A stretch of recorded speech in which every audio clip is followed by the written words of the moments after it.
Coventry city কাউন্সিলের নির্বাচনে স্থানীয় একমাত্র বাঙালি প্রার্থী রইস আলীর সমর্থনে শুক্রবার এক প্রচারণা সভা অনুষ্ঠিত হয়েছে।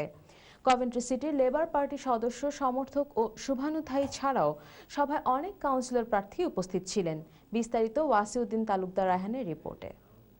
ব্রিটেনের মেইনস্ট্রিম রাজনীতিতে কভেন্ট্রি সিটির বাঙালি প্রবাসীরা আগের চাইতে অনেকটাই বেশি সুদৃঢ় অবস্থান তৈরি করতে সক্ষম হচ্ছেন। আসন্ন সিটি কাউন্সিলর নির্বাচনে এবার স্থানীয় লেবার পার্টির হয়ে ওয়েনবরি ওয়ার্ডে প্রতিদ্বন্দ্বিতা করছেন কভেন্ট্রি বাঙালি কমিউনিটির বিশিষ্ট ব্যক্তিত্ব রইস আলী।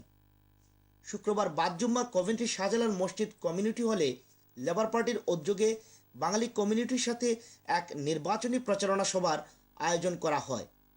কভেন্ট্রি বাংলাদেশ সেন্টারের চেয়ারম্যান মতসিম আলী সিতুর পরিচালনায় বিপুল সংখ্যক দলীয় সদস্য ও শুভাকাঙ্ক্ষীদের নিয়ে অনুষ্ঠিত এ সভায় প্রধান অতিথি হিসেবে উপস্থিত ছিলেন লেবার পার্টির স্থানীয় এমপি জিম কানিংহাম। উক্ত সভায় বক্তব্য রাখেন লেবার পার্টির কাউন্সিলর প্রার্থী ডেভিড ওয়েলস, জিম ওয়েল, স্থানীয় প্রথম বাঙালি কাউন্সিলর সলিসিটর মায়া আলী, কাউন্সিলর নাইম আক্তার সহ অন্যান্য নেতৃবৃন্দ।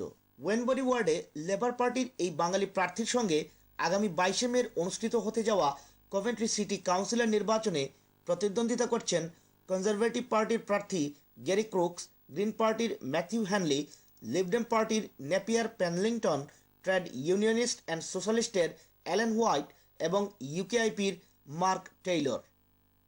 Wasiuddin Talukdar Raihan, ATN Bangla UK news, Coventry.